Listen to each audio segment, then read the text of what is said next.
BSUP सदनिका धारकांसाठी 100 रुपयात रजिस्ट्रेशन।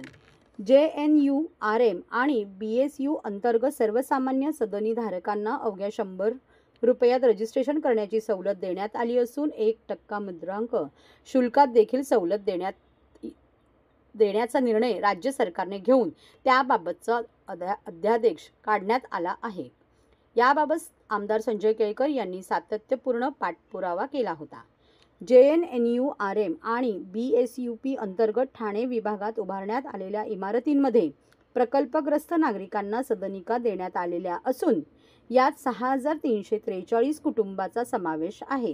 ही कुटुंबे आर्थिकदृष्ट्या दुर्बल, मजूर, कामगार अशा सर्वसामान्य लोकांची असल्याने त्यांना मुद्रांक शुल्क आणि नोंदणी करण्यासाठी लागणारा 50,000 ते 1,34,000 रुपयापर्यंतचा खर्च परवडणारा नव्हता।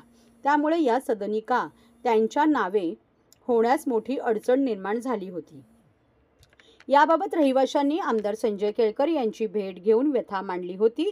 श्री केळकर यांनी याबाबत राज्य शासन आणि महापालिका प्रशासन यांच्याकडे सातत्यपूर्ण पाठपुरावा करत या कुटुंबांना दिलासा देण्याची मागणी केली होती। अखेर राज्य सरकारने या कुटुंबांना दिलासा देण्याचा निर्णय घेतला असून फक्त 100 रुपयांच्या स्टॅम्प पेपरवर नोंदणी आणि 1% मुद्रांक शुल्कात सवलत देण्यात आली आहे। त्याबाबतचा अध्यादेश नुकताच काढण्यात आला असून त्यामुळे BSUP इमारतींमधील हजारो कुटुंबाचा सदनिका नावे करून घेण्याचा मार्ग मोकळा झाला आहे।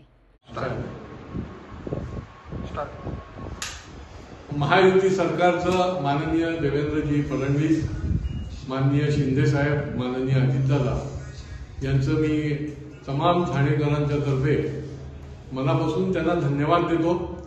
आज आमच्या पाठपुराव्याला यश आलेलं आहे। जी गोरगरीब लोकांना, मध्यमवर्गीय लोकांना JNURM, BSUP याच्यामध्ये ज्या सदनिका दिलेल्या होत्या अशा जवळजवळ 8-9 हजार लोक यामध्ये राहत होते आणि त्यांचा मुद्रांक शुल्काचा प्रश्न फार मोठा होता।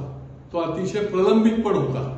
त्यांना हे मुद्रांक शुल्क म्हणजे पर सदनिका 50,000, 60,000, 1,00,000 भरणं शक्य नव्हतं आणि त्याच्यामुळे आज शासनाने हा निर्णय केलेला आहे की त्यांना याच्यामध्ये पूर्ण सवलत दिली आहे आणि 100 रुपयाच्या स्टॅम्प पेपरवर ते रजिस्ट्रेशन केलं जाईल आणि त्यामुळे हा 2018 पासून जो आम्ही पाठपुरावा करत होतो, कारण जवळजवळ माझ्याकडे 5 पत्र आहेत की त्या माध्यमातून आम्ही पाठपुरावा करत होतो। महापालिकेने देखील प्रस्ताव जो आहे तो शासनाला दिला होता आणि आज ठाण्यातल्या या 7,000च्या वर कुटुंबियांना जवळजवळ 8-9 हजार म्हणजे 40-50 हजार लोकांना याचा निश्चितपणे उपयोग होणार आहे।